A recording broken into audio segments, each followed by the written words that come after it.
तो फिल्म की शुरुआत में हमें बताया जाता है ये कहानी है ओपेनहाइमर, एक साइंटिस्ट की जिसने एटॉमिक एनर्जी में अपना नाम बनाया। उसको फादर ऑफ एटॉमिक भी कहा गया। इस कहानी में हमें दिखाया गया है अगर इंसान चाहे तो क्या कुछ नहीं कर सकता, उसकी सोच कहाँ तक नहीं जा सकती। और इसी तरह ओपेनहाइमर ने भी किया। उनकी सोच बहुत आगे तक की थी, लेकिन वो ये नहीं जानते थे कि उनकी सोच किसी को तबाह कर देगी। ये एक सच्ची कहानी है। जब हिरोशिमा और नागासाकी पर एटम बॉम्ब गिराया गया, वो ओपेनहाइमर ने बनाया था और उनकी एटम बॉम्ब की वजह से 2 लाख से ज्यादा लोग मारे गए और कई सालों बाद भी उस बॉम्ब का असर रहा। ओपेनहाइमर ने पहला एटॉमिक बॉम्ब बनाया था जिसका नाम था मैनहट्टन प्रोजेक्ट। और हमारी कहानी भी इसी बारे में है, ओपेनहाइमर का ये सफर किसके साथ और कैसा गुजरा। तो कहानी शुरू होती है और हमें ओपेनहाइमर दिखाए जाते हैं। इस वक्त उन पर एक केस चल रहा था। ये केस उनके गद्दार होने के बारे में था कि वो मुल्क के गद्दार हैं। लेकिन ये इल्जाम उन पर क्यों लगा? तो कहानी जाती है यहाँ से पास्ट यानी माजी में। हम एक कोर्ट को देखते हैं जहाँ पर कुछ लोग बैठे हैं। ये एक छोटा सा कोर्ट था जहाँ पर ना तो कोई पब्लिशर था और ना ही प्रेस ना पब्लिक थी। इस केस में ये बताया जा रहा था कि ओपेनहाइमर को सिक्योरिटी क्लियरेंस मिलनी चाहिए या नहीं, यानी कि उन पर जो इल्जाम था कि 6 अगस्त 1945 को हिरोशिमा नागासाकी पर बॉम्ब गिराया गया और उस बॉम्ब को बनाने में उन्हीं का हाथ था। जैसा कि हमें पता है वो बॉम्ब ओपेनहाइमर ने ही बनाया था। उनसे पूछा जाता है क्या बचपन से ही आप ऐसे तबाही दिमाग वाले थे? तो यहाँ से कहानी जाती है पास्ट माजी में। जब ओपेनहाइमर ने अपना ये सफर शुरू किया, उनकी कॉलेज के टाइम में चली जाती है। क्लास में जब केमिस्ट्री के टीचर उन्हें पढ़ा रहे थे, उनका ज्यादा ध्यान नहीं था क्योंकि उनके दिमाग में एटॉमिक एनर्जी घूम रही थी। तो टीचर पूछते हैं कि तुम्हारा ध्यान कहाँ पर है? वो बताते हैं मैंने फिजिक्स के लेक्चर लेने जाना है जो मेरे लिए बहुत ज्यादा जरूरी है। यहाँ पर हमें पता चलता है कि ओपेनहाइमर की दिलचस्पी फिजिक्स में बहुत थी, पर तभी क्लास में काम के दौरान उनके हाथ से कुछ केमिकल्स की बोतल गिर जाती है। ओपेनहाइमर के टीचर कहते हैं कि अब तुम्हारी ये सजा है, तुम यहीं पर रहकर सभी बोतल्स को एक साथ रखोगे। और बाकी के लोग फिजिक्स का लेक्चर सुनने चले जाते हैं जिनमें उनके टीचर भी शामिल थे जो उस वक्त के बेहतरीन फिजिक्स के टीचर दे रहे थे। ओपेनहाइमर जिनको सबसे ज्यादा जल्दी थी, उन्हें क्लास में ही रोक लिया गया था। तभी काम करते हुए ओपेनहाइमर को गुस्सा आ जाता है। उन्हें वहाँ पर एक जहर की शीशी मिलती है जिसको लेकर वो अपने टीचर के सेब में एक इंजेक्शन के जरिए भर देते हैं क्योंकि उनके टीचर ने इन्हें सजा दी थी और जल्दी से खुद भी बारिश में भीगते हुए लेक्चर लेने पहुँच गए थे। वहाँ पर जब फिजिक्स के टीचर अपना लेक्चर खत्म कर चुके थे तो सबसे पूछते हैं क्या किसी का कोई सवाल है मेरी बातों के मुताबिक एटॉमिक एनर्जी के बारे में? तो ओपेनहाइमर उनसे सवाल पूछते हैं। ये अब उनकी किस्मत थी या फिर कुछ और। अगले दिन ओपेनहाइमर को अकेले क्लास में बुलाया जाता है जहाँ पर उस फिजिक्स के टीचर के साथ उनके अपने टीचर भी खड़े थे और जिस सेब में उन्होंने जहर मिलाया था वो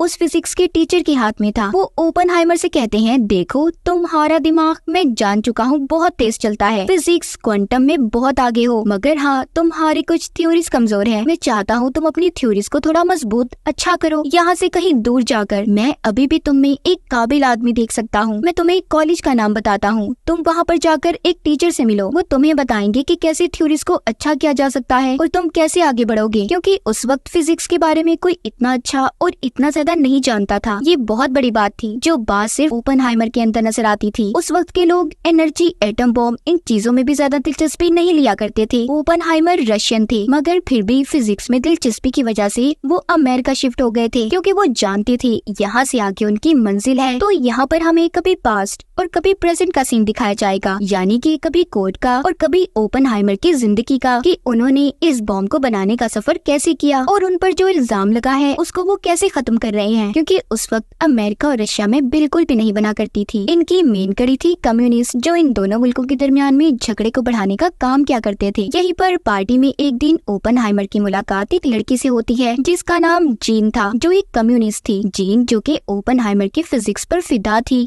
वो जान चुकी थी कि अगर आगे कुछ बड़ा होगा तो वो ओपेनहाइमर ही करेगा। कुछ दिन के बाद ओपेनहाइमर की मुलाकात एक साइंटिस्ट से होती है जो एटॉमिक बॉम्ब पर रिसर्च कर रहे थे। यहाँ पर ओपेनहाइमर की कुछ थ्योरीज फेल हो जाती हैं और फिजिक्स के तजुर्बे कामयाब हो रहे थे। उनको इन्हीं चीजों पर रिसर्च करते हुए काफी साल गुजर जाते हैं। इसी दौरान उन्होंने एक कॉलेज में फिजिक्स क्वांटम को भी पढ़ाया। ओपेनहाइमर ने अपनी जिंदगी के बहुत से साल फिजिक्स के तजुर्बों में गुजार दिए थे। फिर आगे ओपेनहाइमर की मुलाकात किटी नाम की लड़की से होती है। उन दोनों की काफी अच्छी दोस्ती हो गई थी। ओपेनहाइमर और किटी की शादी हो जाती है मगर ओपनहाइमर के दिल में अभी भी जीन थी। वो उससे जाकर मिला भी करते थे। एक दिन जीन ओपनहाइमर से कहती है कि तुम मेरे पास ही रुक जाओ, मुझे तुम्हारी बहुत जरूरत है। मगर ओपनहाइमर ने उसे समझाया कि मेरी शादी हो गई है और अब मैं आइंदा तुमसे नहीं मिलूंगा, दोनों का दूर जाना ही ठीक रहेगा। एक दिन उनके ऑफिस में अमेरिकन जनरल आते हैं। वो बताते हैं कि हमें पता चला है कि रशिया में भी एटॉमिक बॉम्ब पर काम किया जा रहा है। अगर उन्होंने हमारे से पहले एटॉमिक बॉम्ब को बना लिया तो हमारा खात्मा जल्दी हो जाएगा। मैं समझता हूँ आपसे ज्यादा अच्छा एटॉमिक एनर्जी के बारे में कोई नहीं जानता, इसलिए मैं चाहता हूँ आप हमारे लिए एक ऐसा बॉम्ब बनाएं। मगर इस काम के लिए ओपनहाइमर बताते हैं कि हमें इस बॉम्ब को पूरा करने के लिए बहुत सारे साइंटिस्ट, एक बड़ी जगह और बहुत सारे पैसों की जरूरत है। सब चीजों का बंदोबस्त कर लिया गया था। इस काम के लिए एक बहुत बड़ी जगह ली जाती है, एक शहर बसाया जाता है। ओपनहाइमर ने साइंटिस्ट की टीम को भी जमा कर लिया था, साथ ही वहाँ पर उनकी फैमिलीज भी शिफ्ट हो गई थी, क्योंकि ये काम कुछ सालों तक चलना था। यहीं पर ओपनहाइमर के पास एक साइंटिस्ट आता है जो अपने क्वेश्चंस के चलते बताता है कि ये काम बहुत खतरनाक है। अगर एटॉमिक एनर्जी का इस्तेमाल करते जरा सी भी गलती हुई तो एक ब्लैक होल बन सकता है जो इर्द गिर्द के एरिया को तबाह कर देगा। तो अब इस बात का पता करने के लिए ओपनहाइमर एल्बर्ट आइंस्टाइन के पास जाते हैं। उनका भी कहना यही था कि अगर तबाही हुई तो एक बड़े पैमाने पर होगी। यहाँ से सीन दोबारा कोर्ट का दिखाया जाता है जहाँ पर यही बातें चल रही थी। ओपनहाइमर से सवाल जवाब किए जा रहे थे कि तुमने इतनी बड़ी तबाही को अपने सिर क्यों लिया। तो किसी का यहाँ पर ये कहना था कि ये एटम बॉम्ब हम लोगों के लिए बनाना जरूरी था, अगर हम ऐसा ना करते तो दुश्मन मुल्क हमें तबाह कर देता। सीन दोबारा से पास्ट यानी माजी का दिखाया जाता है जहाँ पर इस बॉम्ब को बनाने के लिए इन्हें 4 साल लगे थे, बहुत से लोगों की मेहनत और ढेरों पैसे।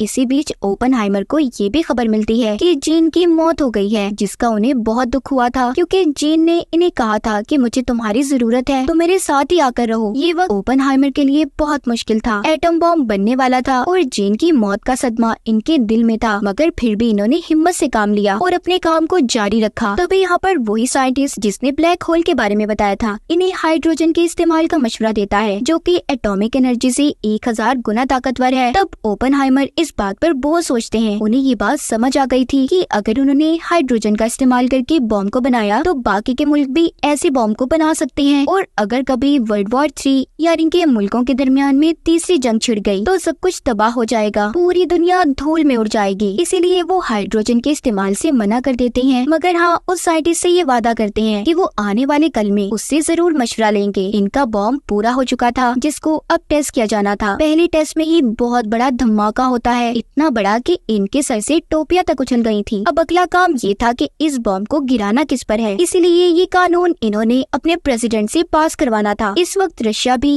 एक बड़ी ताकत थी और अमेरिका भी इसमें कमजोर था, तो जापान प्रेसिडेंट को अपना शिकार जापान नजर आ रहा था। तो ये वहाँ की 16 जगहों को पॉइंट आउट करते हैं। इनमें से इन्होंने एक जगह को चुना था और वो नाम आता है हिरोशिमा नागासाकी का। अब इनके बॉम्ब का आखिरी टेस्ट होना था। उस दिन बारिश हो जाती है और इसी वजह से वो टेस्ट भी रुक गया था। इसी दौरान इनके जनरल को भी न्यूयॉर्क पहुंचकर सारी इन्फॉर्मेशन देनी थी कि आखिर इतने सालों में इन्होंने इतनी मेहनत करके जो चीज बनाई है वो सच में काम भी करती है या नहीं। और इस आखिरी टेस्ट के कुछ घंटों पर ही कई सारे लोगों की उम्मीदें जुड़ी हुई थी। खैर बारिश रुक जाती है, सब लोग अब अपनी सांसें थाम लेते हैं। शुरुआत होती है ऐसे धमाके की जिसने अपना नाम बना लिया। ये धमाका इतना बड़ा और इतना खतरनाक था कि जमीन तक हिल गई। इनका बॉम्ब बनाने का तजुर्बा कामयाब हो गया था, सभी बहुत खुश थे और अब ये बॉम्ब हिरोशिमा पर गिराने के लिए तैयार होते हैं। और जब ऐसा किया गया, जहाँ पर अमेरिका की गवर्नमेंट बहुत खुश थी, वहीं पर ओपनहाइमर का दिल उदास था। उन्हें दुख हो रहा था कि उनकी वजह से कितनी फैमिलीज खत्म हो गयी, बहुत से बच्चे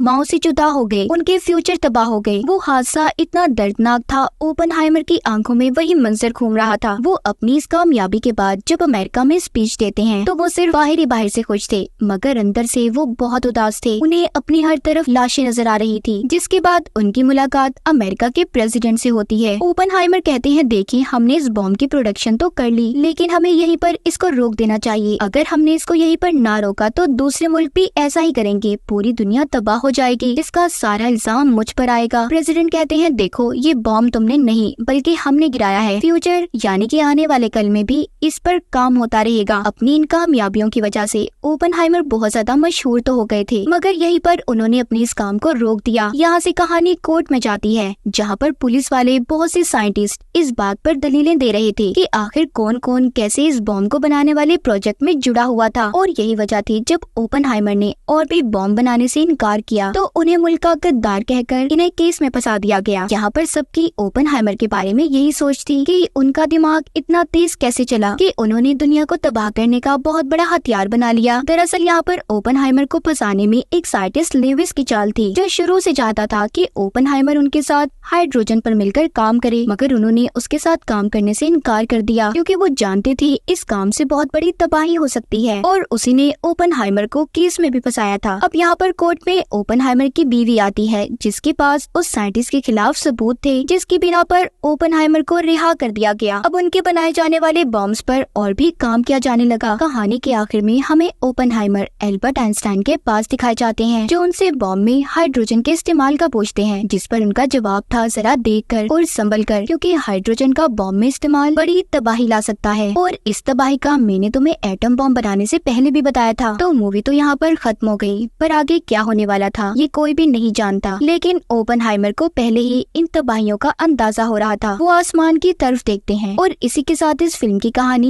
यहीं पर खत्म हो जाती है।